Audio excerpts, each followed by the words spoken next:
Selamat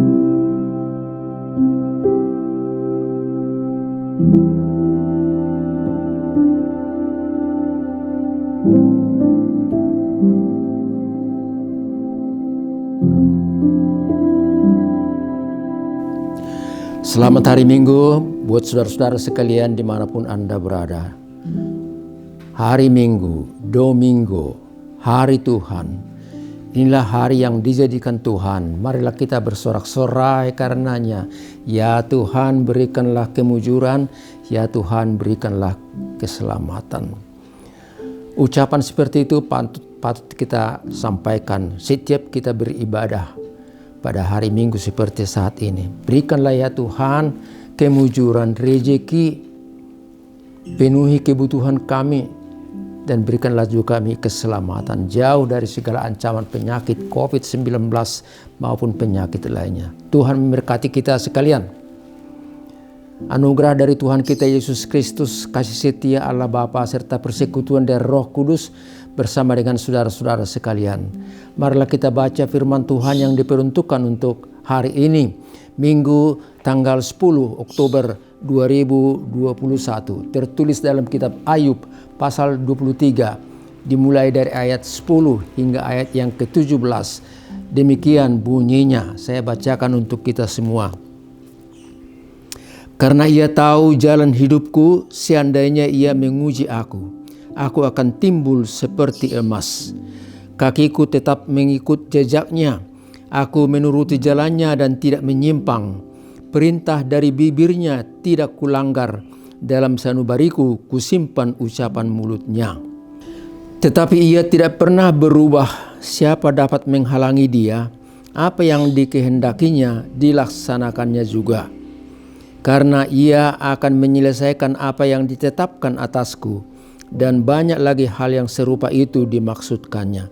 Itulah sebabnya hatiku gemetar menghadapi dia. Kalau semuanya itu kubayangkan, maka aku ketakutan terhadap dia. Allah telah membuat aku putus asa, yang Maha Kuasa telah membuat hatiku gemetar, sebab bukan karena kegelapan aku binasa, dan bukan juga karena mukaku ditutupi gelap gulita. Sampai di situ peruntukan firman Tuhan untuk kita pada kesempatan ini. Tuhan memberkati. Saudara-saudara yang kekasih, topik khotbah kita mengarahkan hati kita untuk melihat ke atas. Topik itu berbunyi demikian: Allah tidak pernah berubah. Allah itu tidak pernah berubah. Allah itu yang Maha Kuasa. Dia pencipta, dia yang suveren, yang berdaulat, dia yang menguasai segala sesuatunya. Dia juga Allah yang penuh cinta kasih, dan cinta kasihnya dimulai dari penciptaan manusia sampai kepada Yesus Kristus, Juru Selamat hidup kita. Saudaraku yang terkasih, marilah kita lihat bagaimana Allah bersikap atas manusia ciptaannya, atas Ayub yang ceritanya kita dengar barusan. Saya ringkaskan Ayub itu bagaimana pengalamannya, siapa dia, dan bagaimana Tuhan juga membimbing dia, Allah yang tidak berubah itu. Ayub menurut pasal 1 ayat 1 dikatakan dia orang yang saleh, yang taat, yang hormat kepada Tuhan dan tidak melakukan pelanggaran-pelanggaran atas hukum-hukum Tuhan. Itulah Ayub. Tetapi kita dengar cerita dari Ayub ini bahwa ternyata orang yang saleh, orang yang taat seperti itu juga bisa mengalami penderitaan dan kesusahan. Apa yang dia alami diceritakan dengan ringkas. Harta milik Ayub, ternak piaraannya, domba, kambing, sapi, lembu dan lain-lain, satu ketika dijarah oleh perampok. Dan bukan hanya itu lagi, masih yang sisa dari ternak itu oleh petir dari atas disambar semuanya dan mati seketika. ternak piaraan dan juga pegawai karyawan yang memelihara ternak itu juga dipukul, dirampok, dibunuh oleh para penjahat. Itulah kejadian yang pertama. Tapi ibarat tangga sudah jatuh di timpa tangga lagi, berlanjut lagi penderitaan dari Ayub. Anak-anaknya yang berpesta setiap saat yang ditentukan, mungkin pada ulang tahun daripada anak-anak tersebut.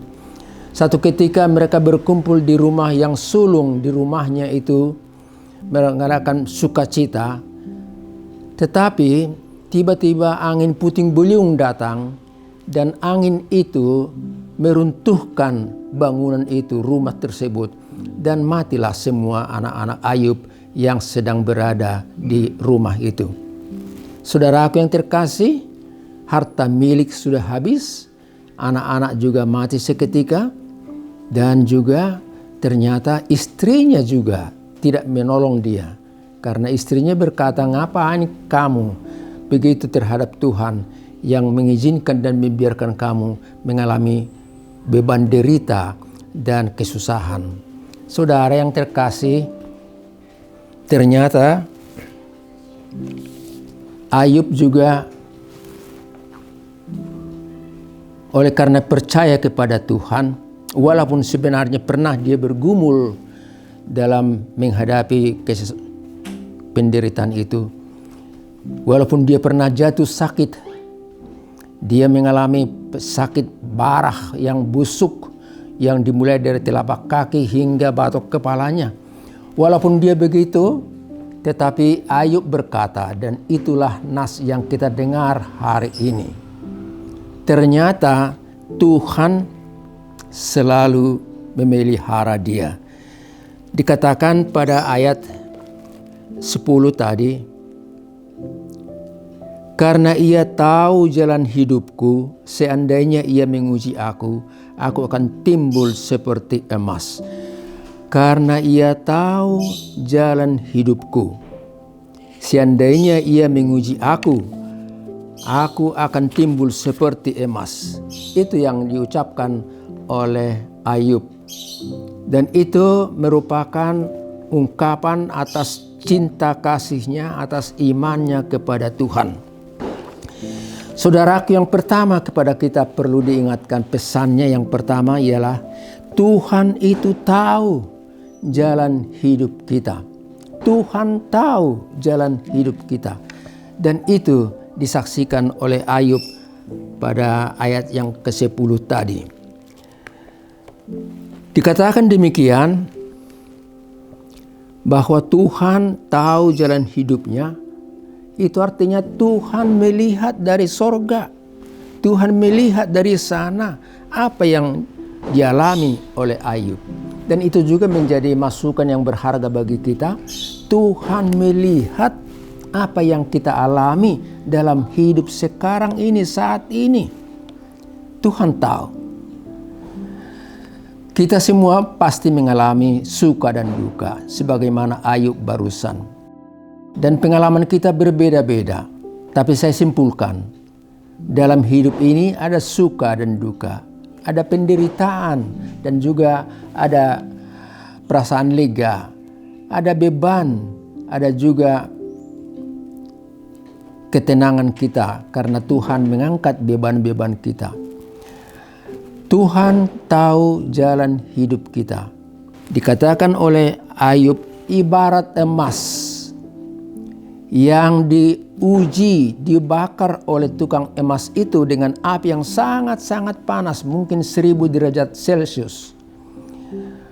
Dengan api itu, emas tadi muncul karena tanah, besi-besi dan logam lainnya akan tanggal, dan tinggallah emas yang murni, yang 24 karat atau berapa karat sekalipun. Dan itu menunjukkan kualitas yang sangat berbeda dari benda-benda lainnya. Hidup kita juga, saudaraku, saat kita mengalami sesuatu, Jangan katakan, kenapa Tuhan begitu? Kenapa Tuhan tidak melihat kami? Kenapa Tuhan tidak menolong? Kami kan orang baik. Kami berdoa. Saya mau sampaikan, tirulah Ayub dalam ayat ini, karena dia berkata, apa yang terjadi itu ibarat ujian dalam hidupku, supaya muncul iman yang murni seperti emas itu. Iman yang murni itu membawa kita dalam sukacita dan kekuatan untuk menghadapi jalan depan. Saudara yang kekasih, pesan yang kedua kepada kita berbunyi, peristiwa yang kita alami adalah pemurnian iman percaya kita kepada Tuhan. Peristiwa yang kita alami adalah pemurnian iman percaya kita kepada Tuhan. Hidup ini, saudara, tidak senantiasa sesuai dengan keinginan kita. Kita kan ingin supaya hidup ini senang, tenang, nikmat, enjoy. Tapi tidak selamanya seperti itu. Dan kita sadari itu. Namun demikian, Tuhan selalu menguji kita, dan maksudnya bukan untuk menghancurkan dan melenyapkan kita, tetapi dengan yang kita alami itu, kita dibawa untuk satu hubungan yang indah, yang intens kepada Tuhan, menjadi orang-orang yang beriman. Lihatlah Abraham. Kalau Anda baca kitab Kejadian pasal 22 ayat 1 sampai 14, Abraham yang telah lama sekali menanti seorang anak, Ishak, yang diberikan Tuhan sesudah 10-11 tahun lamanya umurnya. Satu ketika Tuhan juga berkata, "Hai Abraham, berikanlah anakmu ini sebagai kurban bagiku. Berangkatlah, bawa dia menuju tanah Moria, tempat satu gunung yang akan kutunjukkan padamu." Dasar orang percaya, Abraham tidak bersungut-sungut. Abraham tidak berkata tidak. Tapi karena dia percaya, dia ikuti.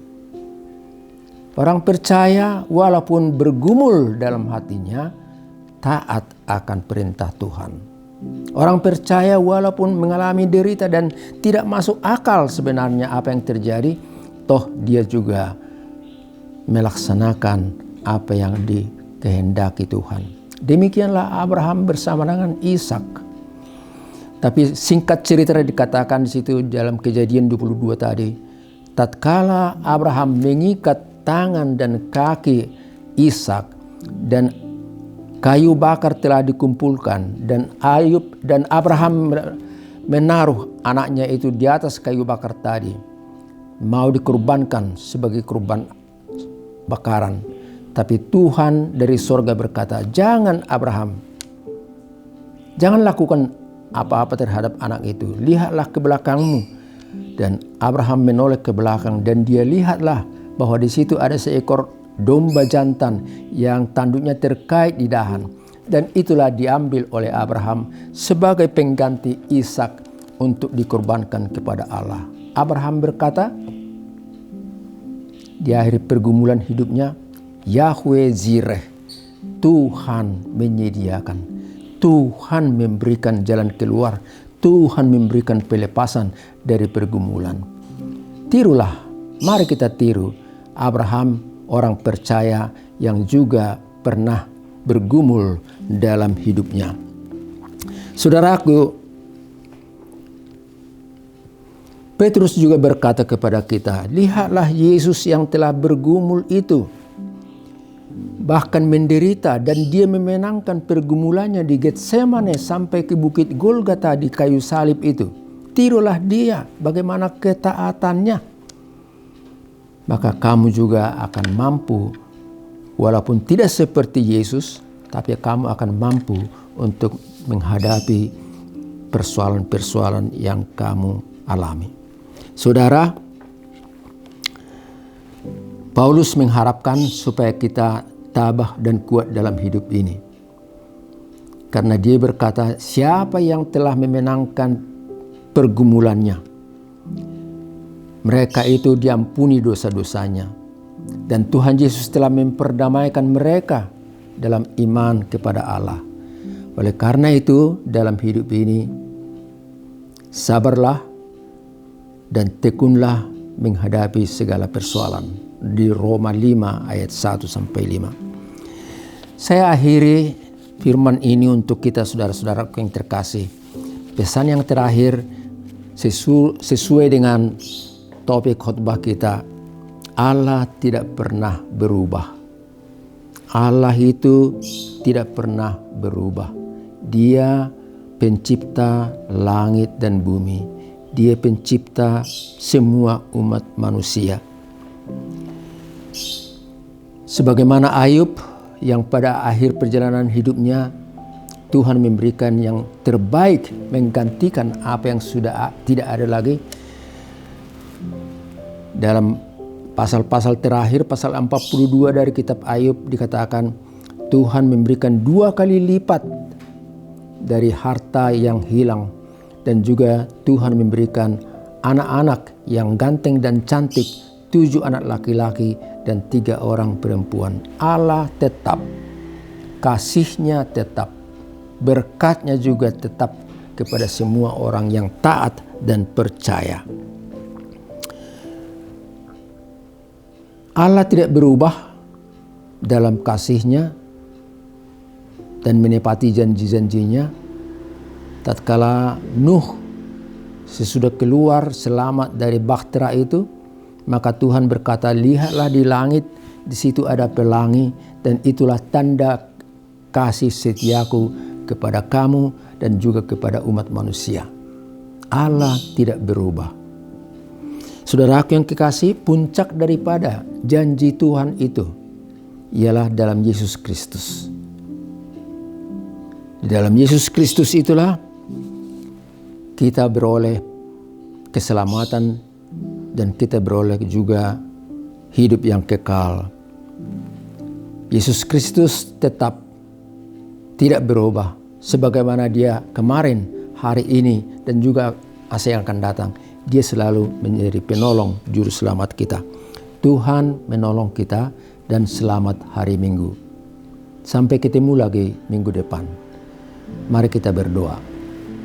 Terima kasih Allah Bapa di sorga, Allah yang maha baik, yang tidak berubah, yang kekal selama-lamanya. Allah yang berada di atas segala sesuatu yang ada di bumi ini. Allah penguasa tunggal dalam hidup ini. Terima kasih Allah Bapa di sorga. Kami berdoa juga untuk saudara kami, sahabat kami yang masih tetap dirawat oleh karena terdampak COVID-19 maupun keturunan varian yang lain. Kami berdoa Tuhan supaya Tuhanlah memberikan kesembuhan kepada mereka, sukacita kepada keluarga, dan kami juga berdoa untuk semua medis dan para medis yang menolong mereka tetap juga sehat, dan dengan pertolongan mereka pasien-pasiennya boleh sehat kembali.